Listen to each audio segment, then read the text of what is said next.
Boaz, il dit à Ruth, ne va pas cueillir dans les autres champs. Ne va pas là-bas. Reste que ici, c'est tout. Ne va pas glaner dans les autres champs. Reste que ici. Tu veux quelque chose ici. Ne va pas ailleurs. Ne va pas chercher ailleurs. Reste ici. Parce qu'il savait, Boaz, que le Mashiach, il devait sortir d'elle. Pour que le Mashiach il sorte, il faut qu'il y ait la bina. Le Mashiach, ça va être juste quelqu'un qui va avoir une bina d'un niveau tellement élevé qu'il n'y aura rien au monde dans laquelle ou dans lequel il ne pourra pas révéler Dieu. N'importe quelle chose qu'il y a dans le monde, il va te donner l'explication comment c'est Dieu qui est là, dans cette chose-là. Pour ça, ces 3000, ces 3500, ils ont été là-bas. Pourquoi ils ont été là-bas? Parce qu'ils n'ont pas de bina, ils n'ont que de la chorma. Ils n'en peuvent plus, cette chorma-là. Ils n'en peuvent plus. Ça prend la tête, ça rend fou. Ils n'en peuvent plus de ces discours-là et de ces trucs et ces disputes et ils n'en peuvent plus, ces gens-là. Alors ils ont besoin de s'oublier, d'aller de la drogue, de la danse, du trance, des trucs et tout. Moi, c'est des petits moments de répit dans ce stress-là de chorma qui rend malade. Qui rend malade. La chorma, ça rend malade. Ça rend les gens malades. On ne peut plus de cette chorma. Donc cette jeunesse-là, elle n'a pas le langage adéquat. Parce que il n'y a pas assez de révélation des enseignements de Rabbeinu dans le monde. S'il y avait plus de travail dans la Bina, dans Rabbeinu, tous ses enseignements, c'est de la Bina. C'est que de la Bina. Chacun, quand il entend Rabbeinu, il se voit dans Rabbeinu. Parce que c'est de la Bina. La Bina, c'est qu'on on te montre que cette chose-là, c'est toi, en fait. Que le monde, c'est toi. Que tout ce qu'il y a dans le monde, c'est toi, en fait. Que tu es partout. Là où tu vas aller, tu vas te voir là-bas. Tu vas comprendre que tout le monde, il a été créé pour toi. C'est toi qui te trouves partout. Ça y est, tu trouves ta place. La Bina, c'est que tu trouves ta place. Ces jeunes-là, ils sont exaspérés par la chorma. Ils sont exaspérés par les discours. Ils sont exaspérés. Ils veulent trouver une place. Ils veulent une place. Une vraie place dans laquelle ils vont se construire, ils vont se sentir exister. Pas que tu leur balances des formules comme ça, toutes prêtes, et tu crois qu'ils vont s'accrocher à ça, et ça y est. Avant, les gens, ils avaient assez d'énergie nerveuse pour faire semblant que tout va bien. Mais aujourd'hui, il n'y a pas de nerfs. Les gens, ils sont fatigués. Les nerfs, ils sont fatigués.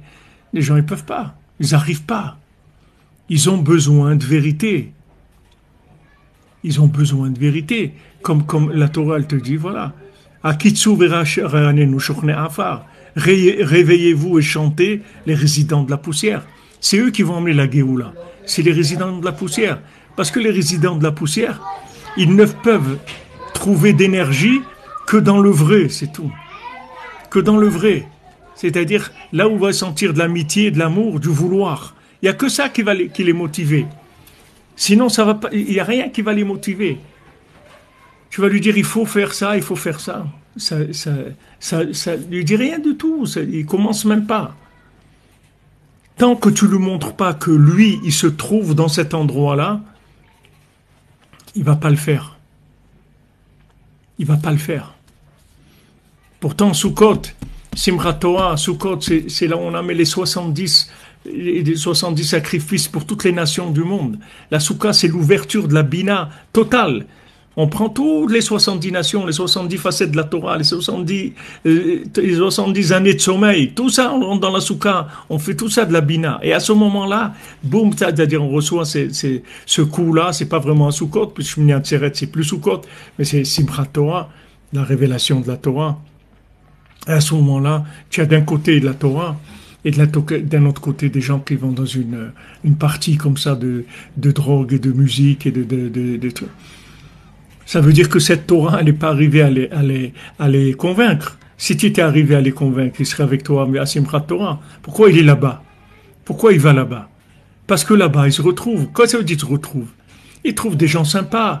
Comme ils témoignent, les gens qui sont là-bas, qui se sont sauvés, qui sont des gens qui travaillent dans ces parties-là tout le temps. Ils travaillent. J'ai lu un article qui a été écrit par une dame qui était là-bas et qui travaille dans tout le temps quand c'est parti là, elle travaille là-bas. Elle dit c'est des endroits, on se connaît tous, on vient, on est content de se retrouver, on kiffe ensemble, on est joyeux, etc. C'est ça qu'ils cherchent les gens. Et les gens, ils sont en train de là leur balancer une Torah les gens ne comprennent rien du tout, rien du tout. Avant de lui parler de Torah, n'importe quoi, donne-lui à manger un truc, bois avec lui, rigole avec lui, chante avec lui. Avant de commencer à balancer de la chorma, de la chorma, commence déjà dans quelque chose de vécu, de simple. On a à côté Hachem il dit, j'ai mis devant toi la vie et la mort, ou bacharta b'chaim, choisis la vie. Il faut que tu montres que la Torah, c'est la vie. Sinon, les gens ils vont choisir la mort. Il faut que tu montres que la Torah, c'est la vie. C'est un grand échec pour la diffusion de la Torah. Si tu vois des jeunes qui préfèrent ça à la Torah, ça veut dire qu'il y a un grand échec dans la façon de présenter la chose, dans le niveau de Bina. C'est-à-dire que les gens, ils n'ont pas un niveau de Bina assez avancé qui peut descendre dans des zones comme ça pour aller récupérer ces gens-là et leur montrer que eux aussi ils ont leur place auprès d'Hachem, qu'Hachem il les aime et qu'Hachem il a donné la Torah pour eux. Seulement en Eretz Israël, ça se ressent beaucoup plus fort parce que c'est en mode accéléré, c'est en mode intensifié. Donc les problèmes, ils sont beaucoup plus forts que n'importe où ailleurs. Mais dans le monde entier, c'est le même problème. C'est pas que ici. Mais ici, c'est la tête, c'est le début. Donc on ressent les problèmes de façon beaucoup plus forte. Et les gens, ils sont attirés par la chokhma comme les moustiques. Ils sont attirés par la lumière. Ils sont pas attirés par la bina. Ils sont pas attirés par la bina. Les gens, ils sont intéressés par apprendre des choses, construire des mondes de connaissances, d'intelligence artificielle, tout ce que tu veux. La bina, les gens ne cherchent pas la bina. C'est la première chose qu'il faut.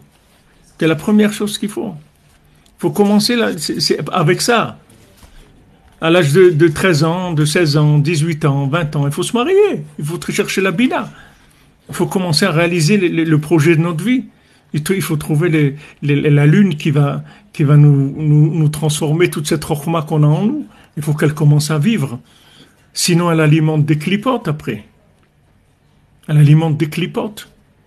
Il y a des gens, ils ont tellement attendu pour se marier qu'ils n'ont même plus envie de se marier. C'est-à-dire, ils peuvent pas se marier. C'est même pas qu'ils n'ont pas envie. C'est qu'ils ont remplacé la bina par de la chokhma, avec de la chokhma en polystyrène. Ils ont fait de la chokhma, ils l'ont transformé en bina. Et ils croient que c'est de la bina. C'est pas de la bina.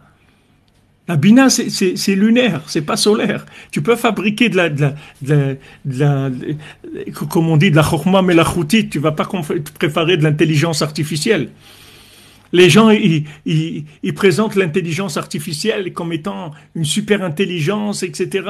C'est très très puissant, c'est plus puissant que la plupart des réflexions des gens, etc. C'est vrai, mais l'intelligence artificielle, c'est que l'utilisation de connaissances existantes. C'est pas, il y a rien de nouveau là-dedans. Il y a aucun rapport avec la réalité, avec rien. Il n'y a pas de futur. Hein? Il n'y a pas de structure, non? Non, de futur. Futur. Ah, de futur. Il y a un futur comme tout, mais c'est pas le futur c'est pas pas la vie. La fin de l'intelligence artificielle, c'est la mort, c'est tout. Même si quelqu'un, c'est vol au-dessus d'un nid de coucou, c'est la fin de l'intelligence artificielle, c'est fini avec ça. Où tu vas avec tout ça? Tu vas où? Tu vis? Il n'y a pas de vie. La vie, elle est dans la bina.